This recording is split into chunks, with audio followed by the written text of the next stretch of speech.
11, 12, 13 వచనాల్లో ఒక మాట చదువుకున్నా. వేటి రక్తము పాప పరిహారార్థముగా పరిశుద్ధ స్థలములోనికి ప్రధాన యాజకుని చేత తేబడును. ఆ జంతు కళేబరములు శిబిరమునకు వెలుపట దహింపబడును. కావున యేసు కూడా తన స్వరక్తము చేత ప్రజలను పరిశుద్ధపరచుటకై దేవుని వెలుపట శ్రమ పొందెను. కాబట్టి మనం ఆయన నిందను భరించుచు శిబిరము వెలుపలికి ఆయన యొద్దకు వెళ్ళుదము. ఈ కూడికి అయిపోయేసరికి వెళ్తామో ఎవరో తెలుసుకొని వెళ్దాం. కలవలసని ప్రార్థన చేసుకున్నాం. మహోన్నతుడు అయిన దేవా, నీకు వందనాలు తెలియజేసుకుంటున్నాం. మమ్మల్ని అంగీకరించారు. మీ శరీరం, మీ రక్తం సాదృశ్య రూపాల్లో మేము పాలిభాగస్తులమయ్యాం. రొట్టె పాత్రలు ఇంకా మిగిలి ఉన్నాయి.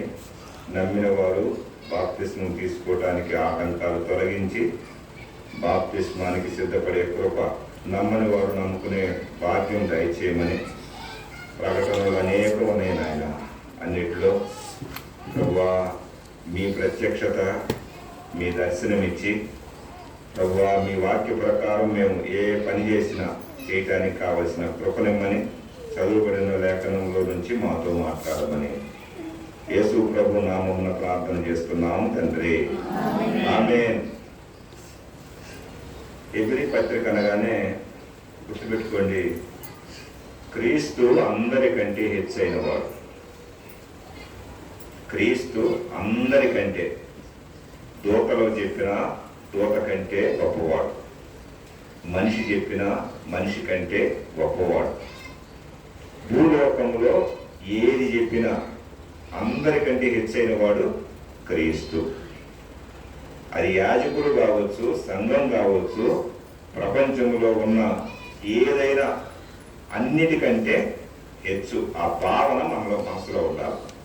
అపోస్తలుడైనటువంటి పౌలు ఈ పత్రిక రాస్తూ వాస్తవానికి కొంతమంది అంగీకరించాల, ఈ పత్రిక ఈయన కాదు వేరే వాళ్ళు రాశారు అన్నట్లుగా ఉంటే ఎక్కువ మంది అంగీకరించడం వల్ల అపోస్తలుడైన పౌలు హెబ్రీలకు రాసిన పత్రిక అని లిఖించబడింది. హెబ్రీలు ఎవరు? ఇప్పుడు భాష మాట్లాడేవాడు. ప్రశ్న జవాబు నేను చెబుతున్నాను, అటు పోకుండా. ఇది బైబుల్ క్లాస్ కాదు కాబట్టి. ఇప్పుడు భాష మాట్లాడేవాళ్ళని హెబ్రీలు అంటారు. యూదులు హెబ్రీ భాష మాట్లాడతారు.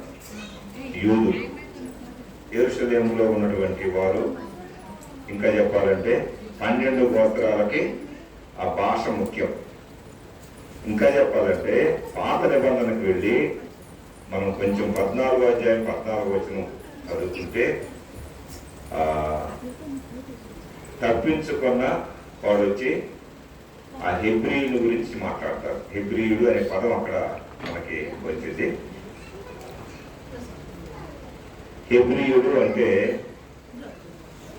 అర్థాలు చెప్తాను, కొంచెం మనసులో పెట్టుకోండి. దాటబడిన వాడు, దాటిన వాడు, లేక ఒక ప్రాంతం నుంచి ఇంకో ప్రాంతానికి వెళ్ళి మళ్ళీ వెనక్కి రానివాడు. ఇంకా చెప్పాలంటే లోకము అనేటువంటి అరణ్యములో నుంచి దేవాలయములో వచ్చిన వాడు. ఇంకా చెప్పాలంటే లోకం అనేటువంటి ఆ సముద్రములో నుంచి సంఘములో చేర్చబడిన వాడు. ఇంకా చెప్తాడు, పాపములో నుంచి పుణ్యములోనికి వచ్చినవాడు. నా వైపు చూడండి. ఆ పాప వాళ్ళ నాయనకు లాగానే పాటలు పాడటానికి మనం ప్రార్థన చేయాలి. నిజం, ఆ గొంతు అందరికి రాదు.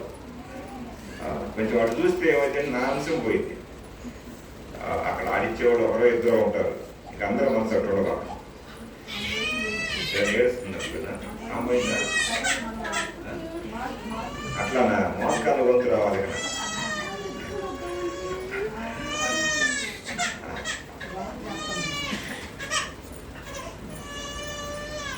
కొద్దిగా అటు ఇటు తిప్పాం, మాకు పర్లేదు.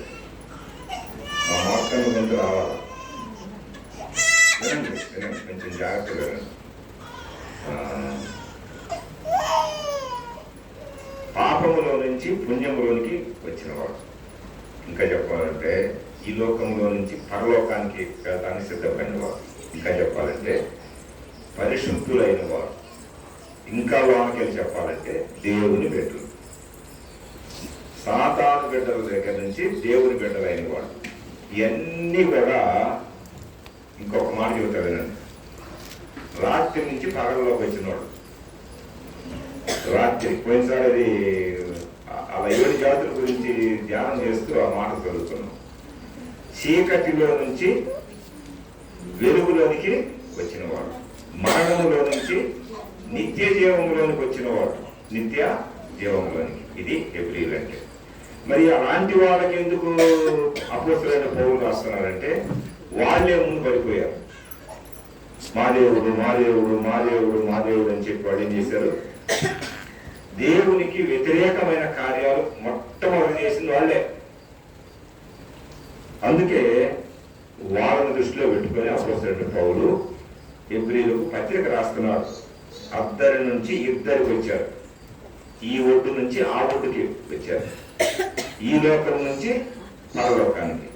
అయితే వినండి, క్రీస్తు అందరికంటే హెచ్చు అన్నాడు, కానీ 1 నుండి 4 అధ్యాయాలు మనం కొద్దిగా చదువుతూ ఉంటే ఆయన యొక్క వ్యక్తిత్వం, ఆయన ఏమై ఉన్నాడో అక్కడ కూడా అన్నిటికంటే హెచ్చే.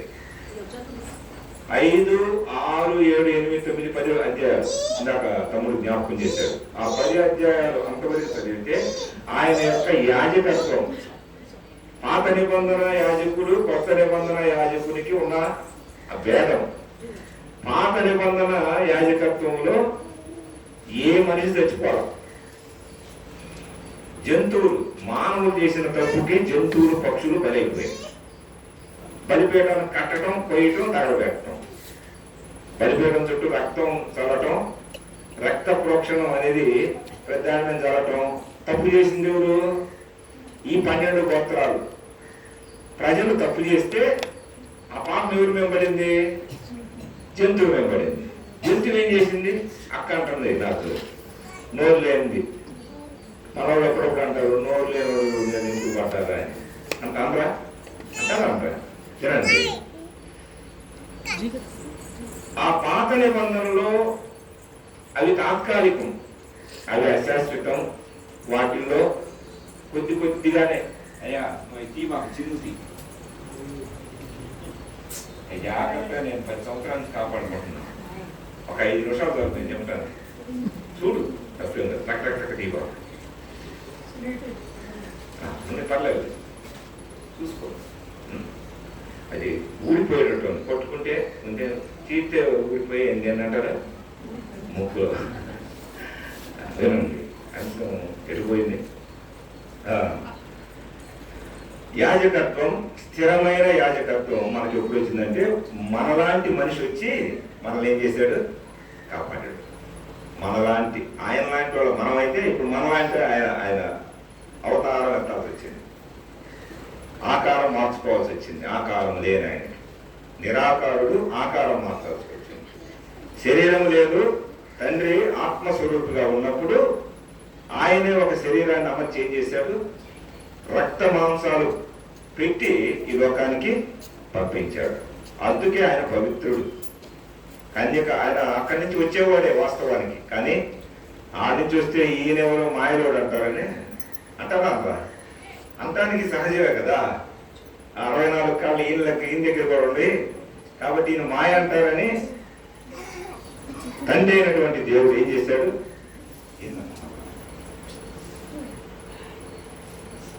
ఈ బైబుల్లో ఆర్పిస్తుంటే వాళ్ళు ఏం చేస్తారు? నీకు బైబుల్ ఏంటి? నువ్వేం చూస్తావు? యోగాకండి బైబుల్ మనకు దాన్నేది. మీరేందో అనుకుంటున్నారేమో, ఎవరు ధనం ఇది, మన ధనం ఇది, నా ధనం. ఆ బైబుల్ ఎవరైనా తీసుకొని కదిలి చదువుకోవచ్చు. కింద చేసిన అటు చేసిన నాకు గుండెకాయ ఎట్లా ఉంటుంది చెప్పండి. మనకి ధనం అదే. పిల్లలు కొనిపెట్టు, వేరే అంటలేదు నిన్నట్లో కొనిపెట్టు. అయ్యా నువ్వు కష్టపడి నువ్వు కొనిపెట్టు, అమ్మాయి అనుకోడు. రైట్, మంచిది. కొన్ని తీర్మానాలు ఉంటాయి, ఇంకో మరి అటు ఇటు. తండ్రి ఆత్మస్వరూపిగా ఉండి పంపొచ్చు, కానీ పంపలాయన. ఎట్ట పంపాడు? కన్యక గర్భంలో స్త్రీ సంతానముగా, పాపము లేని సంతానముగా భూలోకానికి ఇచ్చాడు. ఆ పాపకు ముట్టగా ఆయన చేయబడ్డాడు. పాపం చేసింది మనం, పాపిగా కాదు ఆయన, పాపపు ముద్ద, మాంసపు ముద్ద. ఆ మాంసంలో నుంచి వచ్చిన రక్తంలో కడగబడితే మనం ఆ మాంసానికి సాదృశ్యమైన రొట్టె మనం తీసుకుంటాం. అదే కదా శరీరము. వినండి వినండి, ఇలా ఈ యాజకత్వాన్ని గురించి, ఇది శాశ్వతమైన యాజకత్వం. ఇది పాపం లేని వ్యక్తి చనిపోయినటువంటి యాజకత్వం. చనిపోయి అట్లనే ఉండాలి. అప్పుడు ఆ జంతువులు కానీ ఆ పక్షులు కానీ చచ్చిపోయినాయి అంతే. ఇక దాన్ని పోసుకున్నారు, తిన్నారు, ఏంది చేశారు. కొంతమంది తిన్నారు, కొంతమందికి పెట్ల, కొంతమంది తినడానికి లేదు, కొంతమంది చేయటానికి లేదు. మొత్తానికి అయ్యే అంతటితోటి స్మాష్. అంటే బలిపీఠం మీద బలి అయిపోయి, కాల్చబడి, బోడిదైపోయి, దాన్ని చల్లబడి అట్లా అయిపోయింది.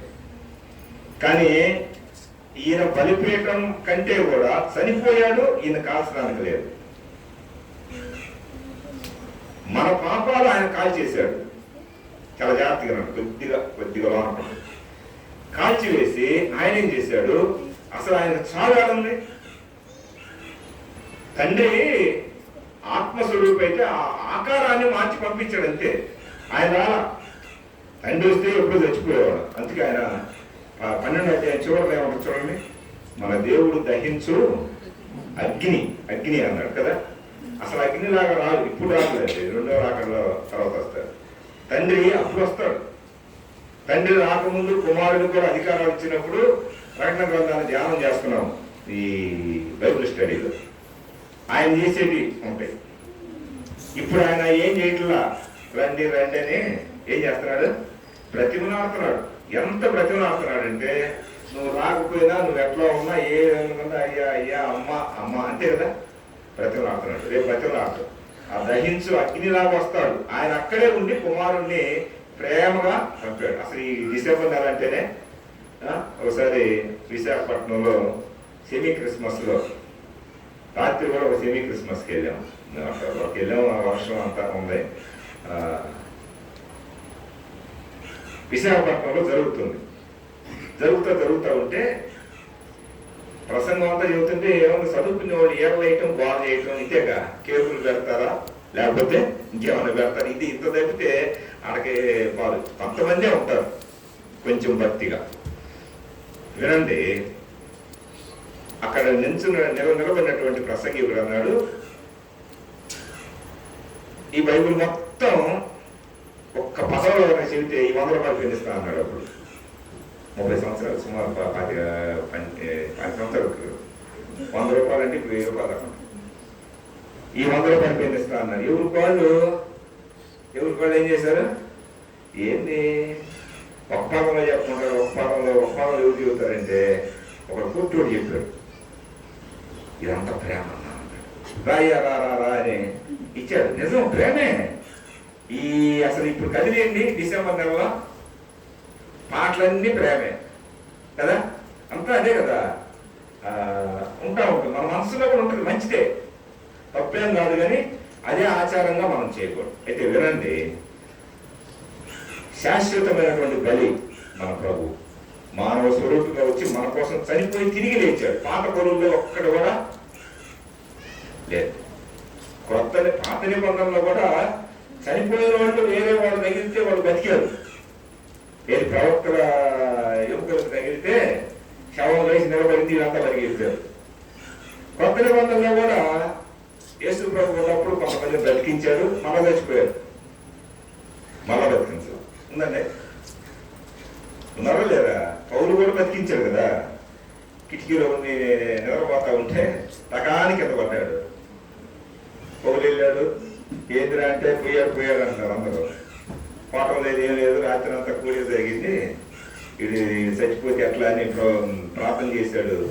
ఏమయ్యాడు? బ్రతికాడు. మళ్ళా చనిపోలేదా? మళ్ళీ చనిపోయాడా లేదా? దాని గురించి ఉండదు ఇక్కడ. వినండి, చనిపోయి తిరిగి లేచాడు కాబట్టి మనం వచ్చామంతే. అదండి నిజమైన యాజకత్వం అంటే. 10వ అధ్యాయం వరకు అది ఉంటుంది. కానీ 11వ అధ్యాయం 10వ అధ్యాయంలో కొంత భాగం 11వ అధ్యాయం చదువుతుంటే అసలు ఉంటే ఇట్లా ఉండాలి, ఇంత విశ్వాసంలో ఉండాలి, యేసుదాసుగా ఉండాలి, ఒక మార్కన్ లాగా ఉండాలి, ఒక రాజారావు లాగా ఉండాలి. వాళ్ళలో ఎక్కువగా నాకు పరిచయం అయింది యేసుదాస్ గారు. 1-2 సార్లు మాకన్నా చాలాసార్లు. మా ఇంటికి వచ్చేప్పుడు వివాహం అయితే గట్టిగా ప్రార్థన చేస్తే భయపడింది. ఏందన్నా అంటే నాకు రాదు అన్నాడు. ఆ మాట కూడా అట్లా అంటాడు. ఆ మాట నేను అప్పుడప్పుడు పంచుకుంటా ఉంటాను వాళ్ళతోటి. యెహోషువ వైపు ఉన్నప్పుడు అంత బాగా చేశాడంటే నాకు కూడా అప్పుడప్పుడు దక్కట్లేదు అంటున్నాడు ఆ యెహోషువ అన్న. ఆ ప్రజల గురించి కూడా ప్రార్థన చేస్తాను. చూడండి ఎందుకు చెప్తున్నామంటే విశ్వాసులు ఎట్లా ఉండాలి. నమ్ముకున్నాం, యాజకత్వంలోకి వచ్చాం, ఆరాధన చేసాం. 10వ అధ్యాయం చివరి నుంచి 11వ అధ్యాయం మొత్తం ఇదంతా విశ్వాసుల వీరుల పట్టిక. 12, 13వ అధ్యాయాలు ఈ రెండు మీద నాకు ఇందా కొట్టుకుంటుందని చెప్పాగా. 12, 13 అధ్యాయాలు మనం చదివేటప్పుడు 10వ అధ్యాయం 11వ అధ్యాయంలోనేమో సూత్రాలు చెప్పారు, ఎట్లా ఉండాలని. ఆ సూత్రాలకు తగినట్టుగా విశ్వాసులు ఆచరణ ఏంటి చెప్పండి. ఏది చెప్పారో అది, అమ్మ ఈ ఫంక్షన్ వద్దు అంటే ఆగిపోయారు. అయ్యా ఇట్లా చేయకూడదు అంటే ఆగిపోయారు. ఇట్లా చేయాలి అంటే విన్నారు. మరి మిమ్మల్ని ఏమంటలేదని ఉన్న విషయాలు చెప్తాను చూడండి. 13వ అధ్యాయంలో అసలు ఆయన ఎత్తుకోవటం ఎవరికన్నా ఒక్క పూట అన్నం పెట్టావా అన్నాడు. మన భాషలో ఎవరికన్నా ఒక్క పూటన్నా అన్నం పెట్టావా అమాట చదవడా. సహోదర ప్రేమ నిలువరముగా ఉండనీయుడి, ఆతిథ్యము చేయ మరొకడి. అంటే వచ్చిన వాళ్ళకి ఏం చేయాలా? అతిథులు, చుట్టాలు అంటే మన బంధువులు, లేకపోతే మనల్ని చుట్టుకునేవాడు. మమ్మల్ని చుట్టుకునేది ఎవరు? మీరే. మిమ్మల్ని చుట్టుకునేది ఎవరు? మనమే అందరం. మనమందరం అసలు బంధుత్వం కంటే కూడా ఇదేం చెప్పండి సంఘం. దేవుడు తన స్వరత్వం ఇచ్చి సంపాదించిన సంఘం. ఇక్కడికి వస్తున్నాం, ఇంటికి వెళ్తున్నాం. మన యాత్ర ఎక్కడికి చెప్పండి. ఇశ్రాయేలీయులు యాత్ర చేసి అక్కడికే వెళ్ళారు. ఎక్కడికి వెళ్ళారు? ఆ దేవాలయం, ఆ మందిర ప్రతిష్ట అక్కడికి వెళ్ళారు. ఆ మందిరం దగ్గరికి వెళ్ళారు. మన యాత్ర ఎక్కడ చెప్పండి? ఉంటే ఇక్కడ, లేకపోతే ఇంటి దగ్గర, పొలంలో ఉండాలి, పని చేసుకోవాలి, వేరే విషయం. మనం కూడా యాత్ర చేస్తున్నాం. ఆదివారం వచ్చి యాత్ర చేసిపోయేవాళ్ళు కొంతమంది, మధ్యలో కూడికలకు కూడా వచ్చి యాత్ర చేసేవాళ్ళు కొంతమంది. మనం ఇక్కడ ఉన్నాం కదా, మనం వెళ్తాం. ఎలా? మనం యాత్రికులం, మనము పరదేశులం.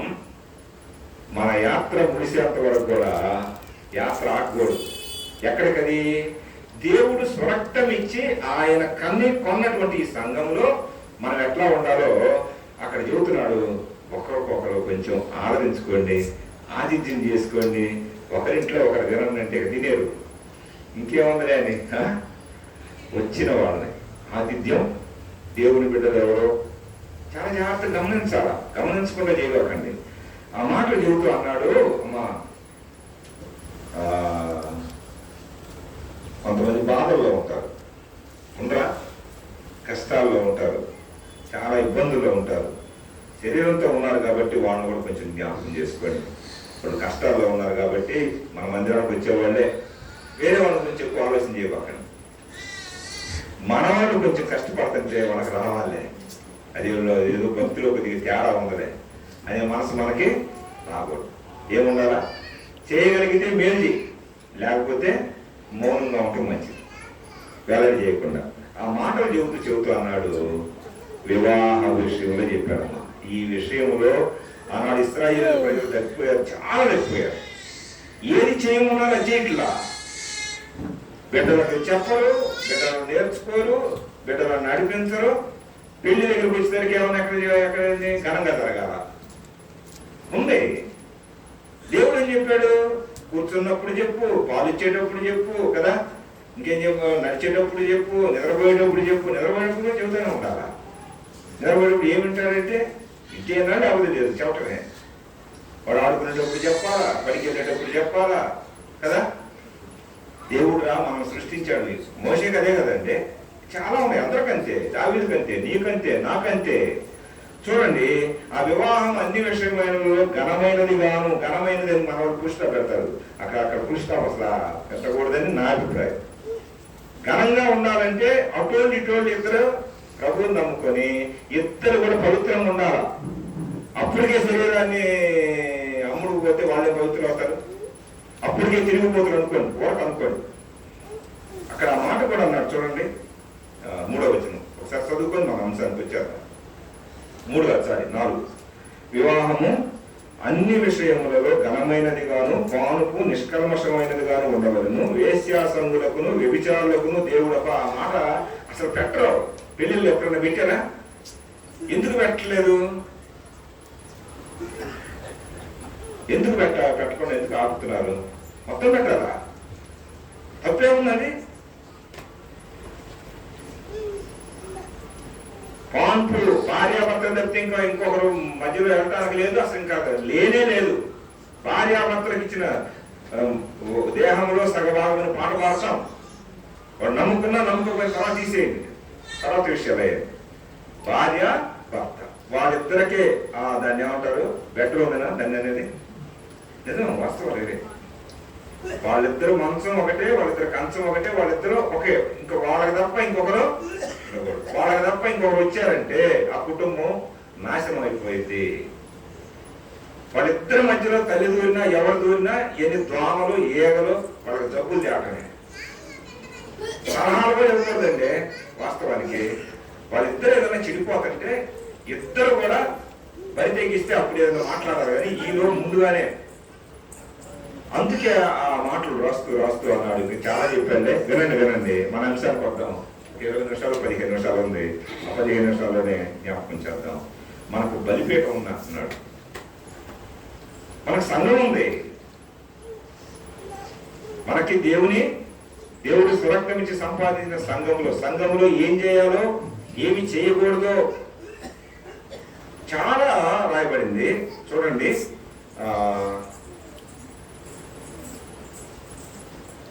12వ వచనం చదువుతున్నా, డైరెక్ట్ గా కొంచెం ముందుకు వెళ్తున్నా. యేసు కూడా తన స్వరక్తం చేత ప్రజలను పరిశుద్ధపరచుటకై గవిని వెలుపట శిబిరము వెలుపట. ఆ మాట కొట్టుకోడు. గవిని వెలుపట శిబిరము వెలుపట. ఇప్పుడు రండి, చాలా జాగ్రత్తగా వస్తే, నాతోటి వస్తే కొంచెం అర్థం అవుతుంది. మనకున్నటువంటి ఒక బౌండరీ గీసుకుంటాం. మనకున్న ఆచారాలు, మన పెద్దలు, మన తోటి బంధువులు, ఎన్ని ఆచారాలు ఇట్లా గీసుకొని అవన్నీ చేస్తూ బయటికి వెళ్ళలేకపోతున్నాం. లోకం అనేటువంటి మర్యాదను అనుసరిస్తూ ఏంటి చెప్పండి? రోమాపత్రిక 12వ అధ్యాయంలో ఆ మాట ఉంటుంది చూడండి. ఒక మాట చదువుతారా? 12వ అధ్యాయం 1వ వచనం అనుకుంటారు. సరే చదవండి.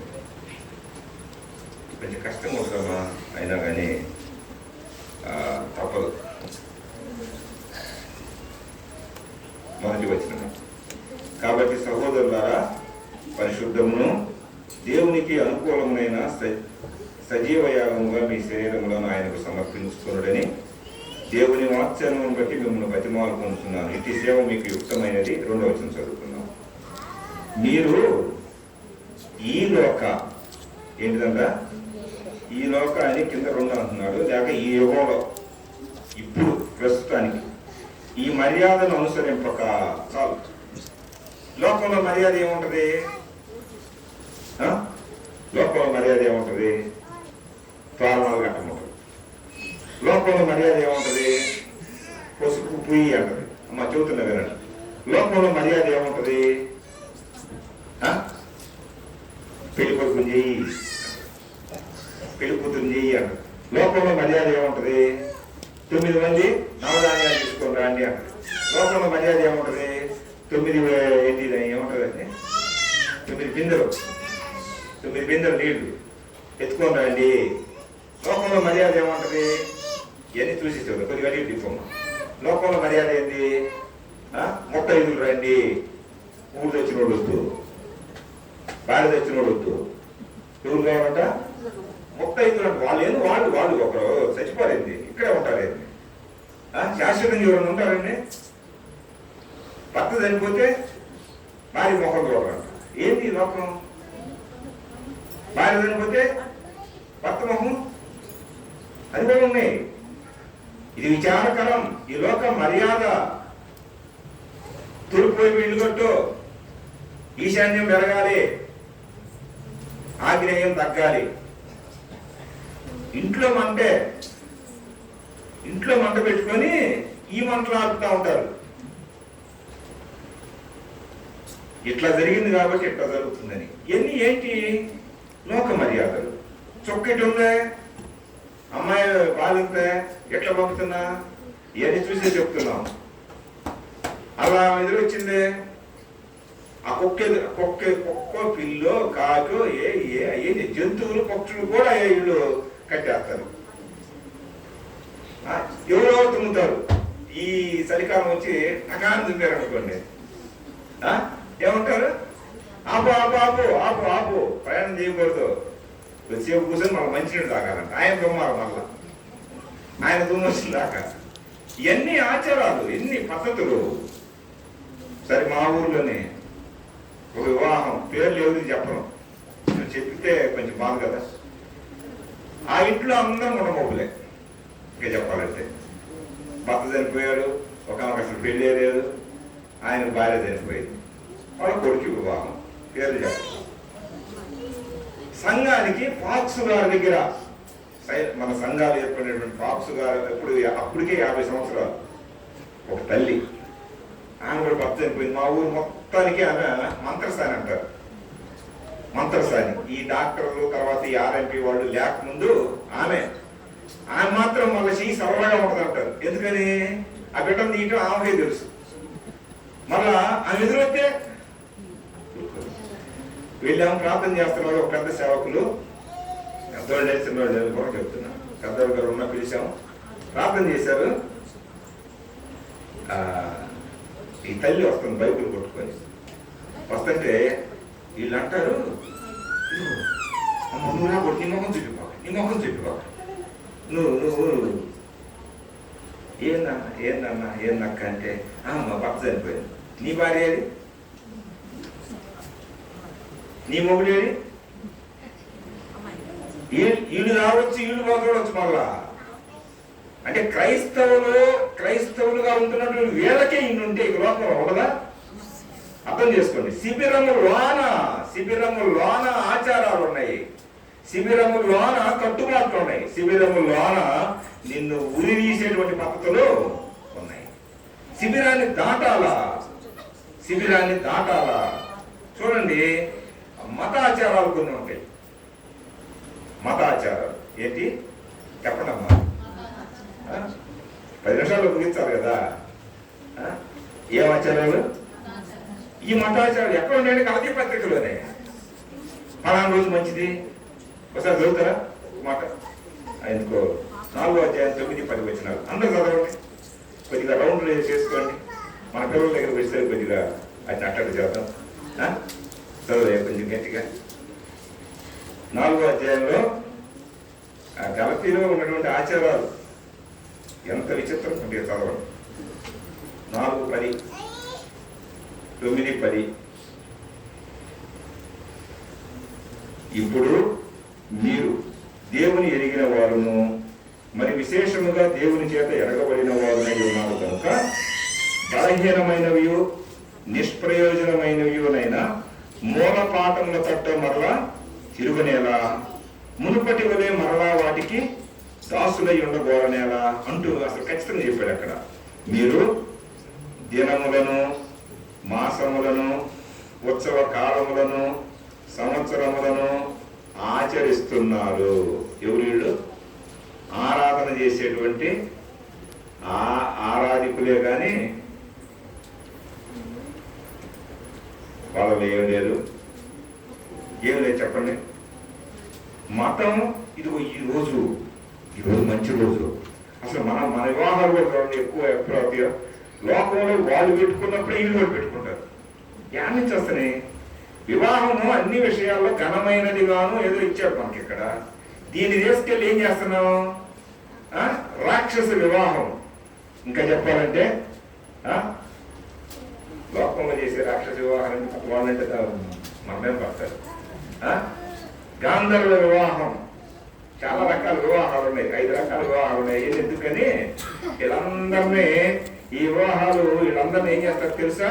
అందరూ నరకం పోయేటువంటి వివాహం ఒక్క బ్రాహ్మణి వివాహం మాత్రమే పరలోకం పోయేది అన్నట్టుగా వాళ్ళు చెప్పి మీకు మంత్రాల్లో అర్థం కాకుండా చేసి గలిబిలి చేసి అది కట్టి ఇది కట్టి ఏది ఒకటి కట్టించి ఏం చేస్తారు, గలిబిలి చేస్తారు. అదే పద్ధతిలో మనం కూడా దినాలు, మాసాలు, ఉత్సవాలు ఏం చేసుకుంటున్నామంట, ఆచరిస్తున్నాం. ఎన్ని చెప్పినా మారట్లా. మనం ఏమవ్వాలా, శిబిరంలోనే ఉన్నాం, మత ఆచారాల్లోనే ఉన్నాం, కుల కట్టుబాట్లలోనే ఉన్నాం. ఇంకా చెప్పాలంటే మనుషుల యొక్క లోక మర్యాదలోనే ఏం చేస్తున్నాం, ఎట్లన్నా దినాలకు బాబు చెట్టన్నా అంటున్నాడు మా ఊళ్ళో ఒక ఆయన. దినాలకు బాబు చెట్ట బైబుల్ ఏం చెబుతుంది, అది దయ్యపు బలమే పెట్టింది, ఆ బలమే పాల్గొంది. ఈ బల దగ్గరికి ఎట్ట వస్తావు, గురించి రాస్తావు అంటున్నాడు. నేను వస్తున్నా, జాగ్రత్త. మీరు అప్పుల్లో వాడని ఒకడు, పౌలు వాడని ఒకడు, కేపా వాడని ఒకడు, క్రీస్తు వాడని ఇంకొకడు. మీరేం చేస్తున్నారు, మనుషుల యొక్క ఆచారాలు.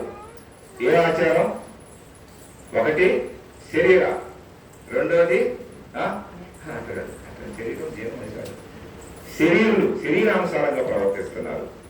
రెండోది ప్రకృతి సంబంధులు. ఏ సంబంధులు, ఆత్మ సంబంధులుగా మారండి. ఆచారాలు వదులుకోండి, లోక మర్యాదలు తీసివేయండి. అది కాదు అనుకుంటున్నాం, మళ్ళా ఏం చేస్తున్నాం, దినాలు అంటున్నాం, మాసాలు అంటున్నాం. ఇంకా మనకి వెళ్తే ఎఫ్సీలకు రాస్తూ ఇందాక తమ్ముడు చదివాడు, 2-3 వచ్చిన చదివాయా, 2వ అధ్యాయం 2-3 వచనాలు. మీరు వాటిని చేయుచు, వేటిని, లోక మర్యాదలో ఉన్నటువంటి వాటిని, ఇందా మనం చదువుకున్న దినాలు, వారాలు, ఇంకేంటి ఉత్సవాలు, పండుగలు. అసలు ఈ 25 అంటే ఏమనుకున్నారు అని లేస్తారు మనమే.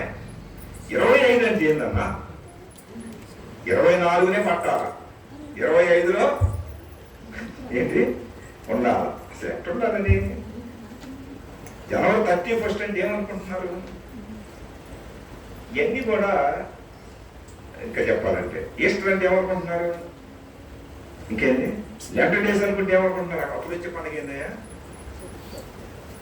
లెంటర్ డేస్ తర్వాత వచ్చే పండుగ ఏంది, ఈస్టరేనా, ఈస్టర్ పేస్టర్ ఏం చెప్పండి, అదేనయ్యా గుడ్ ఫ్రైడే. సంవత్సరంలో 52 ఉంటే ఒక్కదాని గుడ్డు అన్నారు కానీ బ్యాడే. ఇక్కడ రాస్తూ అంటున్నారు చూడండి, వాయుమండల సంబంధమైన అధిపతిని అనగా అవిధేయులైన వారిని ఇప్పుడు ప్రేరేపించు శక్తికి అధిపతిని అనుసరించి ఈ ప్రపంచ ధర్మం, ఈ లోక ధర్మం, అక్కడ కింద ఎవరు రాశారండి, ఈ ప్రపంచ ధర్మం అంటూ కింద ఎవరు రాశారు, ఈ యుగం ఏందన్నా, ఇది కలియుగం అన్నా, ఎవరు చెప్పారు కలియుగం అని, మైకులు ఎంటలేదన్నా. ఏ యుగం, మాయ యుగం అనాలి. ఇది ఏ యుగం, మంత్రాల యుగం అనాలా, మత్సలు కలిగిన యుగం అనాలి, ఇంకా క్రైస్తవులలో మార్పు లేని యుగం అనాలంటే. వేరే వాళ్ళని మనం మనకేం సంబంధం, లోకంలో నుంచి వచ్చాం, మందిరంలోకి వచ్చాం, లోకాచారాలు, లోక మర్యాదలు, ఈ యుగ సంబంధమైన దేవత కొరింథీయులకు రాస్తూ అన్నాడు 2 కొరింథీ 4:4.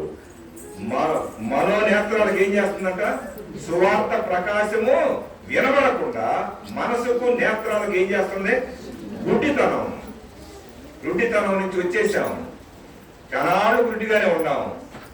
1994 వరకు నేను గుడ్డివాడిని. ఏం గుడ్డివాడు, మీరు ఎంతవరకు గుడ్డివాడు నాకు తెలియదు. బైబుల్ ఇసిరేసిన గుడ్డివాడిని అండి, బైబుల్ ఇసిరేసిన గుడ్డివాడిని. అదే బైబుల్ కొట్టుకొని రాత్రి అన్న ఈయన కొత్త నిబంధనలో కొంచెం మంచకూడదంటే నెలకొండ ఉన్నారు రాత్రి. వినండి, ఆచారాలు, పద్ధతులు ఈ యుగంలో ఎన్నో ఉన్నాయి. ఎవరో ఒక చెబుతారు, చెప్పులు రాకుండా అంటారు. పైనుంచి కిందకు వచ్చేటట్లు ఆగిపోయాం.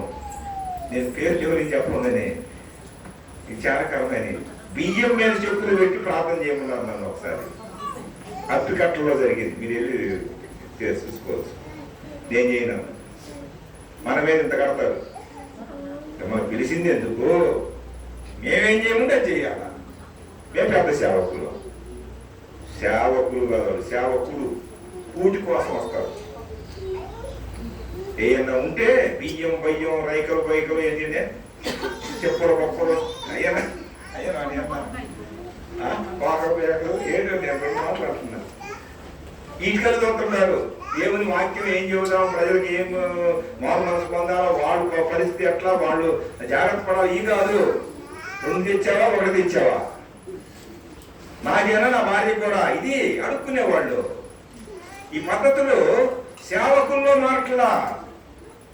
చాలా మంది మిషన్ పుచ్చుకునేవాడు సేవకుడు, ఐసమ్మేవాడు సేవకుడు, బైబుల్ చదవడం రాదు సేవకుడు. ఏంటంటే నీకు ఒక కోడికి వస్తాను, నన్ను సేవకుని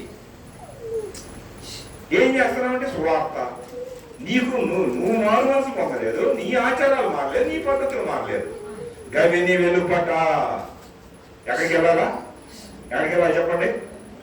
గవిని వెలుపట. గవినిలో ప్రమాదం, మతాచారాలు ఉన్నాయి, పద్ధతులు ఉన్నాయి.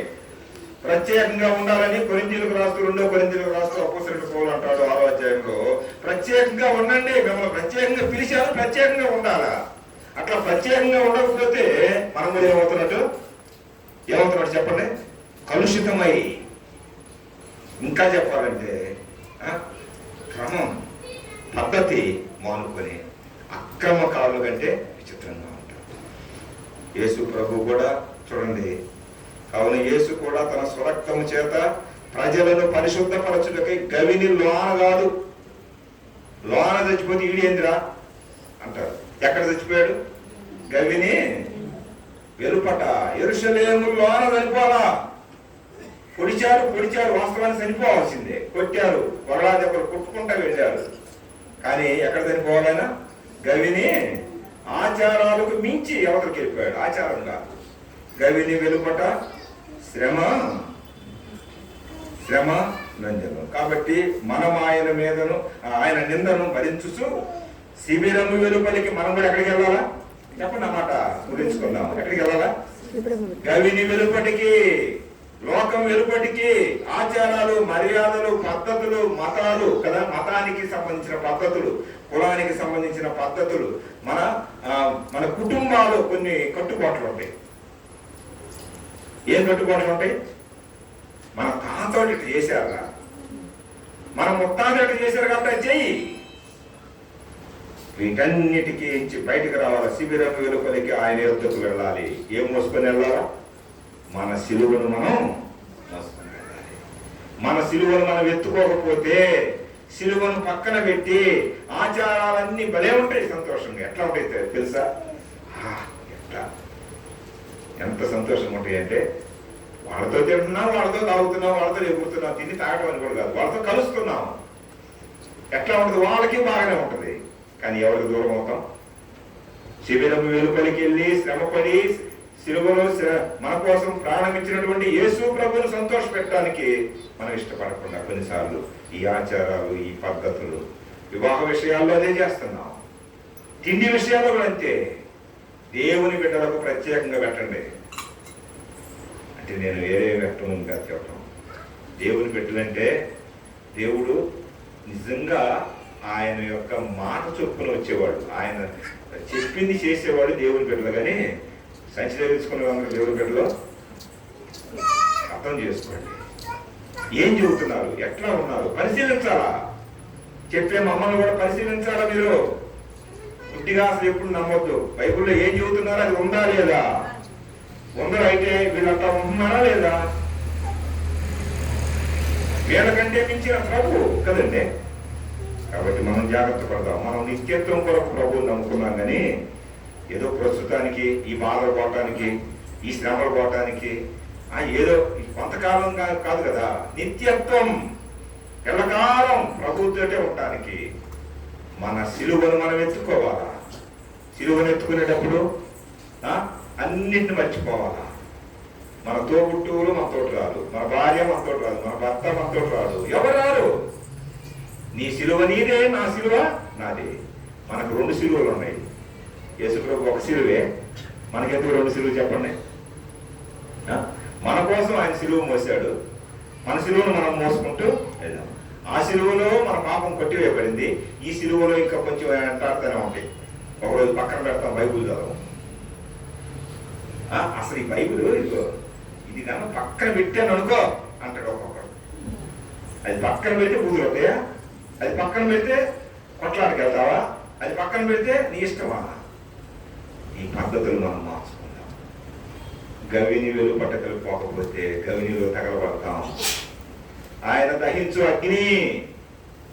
ఆ అగ్ని మొట్టమొదటి ఎక్కడి నుంచి ప్రారంభమైందంట? సేవకుల దగ్గర నుంచే. ఎక్కడి నుంచి చెప్పండి?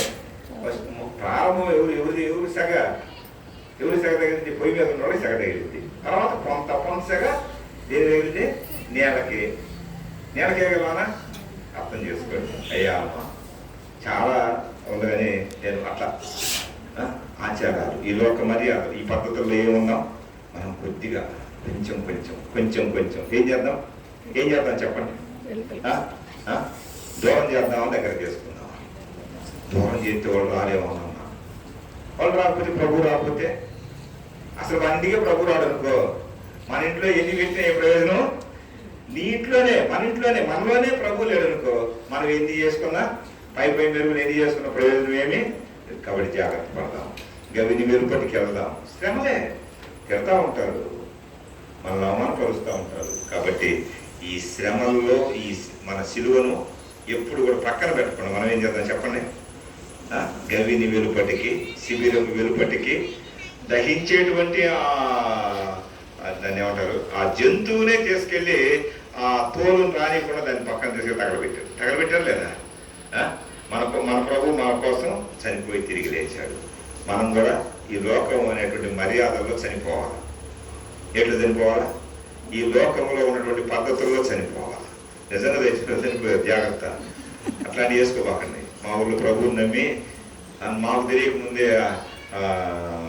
ఏంది బాప్తిసం తీసుకుంది, ఊరేసుకుని చచ్చిపోయింది. కనీసం చూడటానికి కూడా నా మనసు ఒప్పదా. ఎట్లా అది ఊరేసుకున్న వాళ్ళకుండా అసలు గొడవ ఒకటి ఏడబడ్డాడుగా. ఎవరు ఏడబడ్డాడు లేదండి? మరి అన్ని చెప్పి ఇన్ని బోధలు ఇన్నిసార్లు వాళ్ళ దగ్గరకు వచ్చి పోయి ఏదో భర్త అన్నాడనో లేకపోతే ఏదో ఉంటాయి కదా. చనిపోతే ఎట్లా చెప్పా? ఎవరు పారేయడానికి కూడా బాగుంది. వాళ్ళు ఏదో కాల్చుకుంటారు, లేకపోతే పూర్తి చేసుకుంటారు. అన్న ఎట్లా అన్నప్పుడు మందిరం వచ్చే రావచ్చు, ప్రయోజనం ఏమన్నా? అందరి అందరూ మందిరం వచ్చేవాడు పెట్టి చేస్తున్నారు. కాబట్టి జాగ్రత్తగా ఉన్నాం. లోకంలో చాలా మస్తు ఉంది, చాలా మాయ ఉంది. లోకానికి ఏది తెలియపరచాలి అది తెలియపరుస్తాం. లోకానికి ఏది జాగ్రత్తగా దూరంగా ఉందాం అది దూరంగా ఉందాం. భక్తి విషయంలో భద్రత కలిగి ఉందాం. లోక మర్యాద మనల్ని పాడు చేసింది. ఈ యుగం వాయుమండలం భవిష్యత్తు ఒకసారి ధ్యానం చేద్దాం. వాయుమండలం నుంచి వచ్చేటువంటి దూతలు ఉంటారు, బొడుద్దాయి దూతలై. మంచి దూతల గురించి ధ్యానం చేద్దాం. తల వంచని ప్రార్థన చేస్తున్నాం. పరిశుద్ధ ప్రభువు అని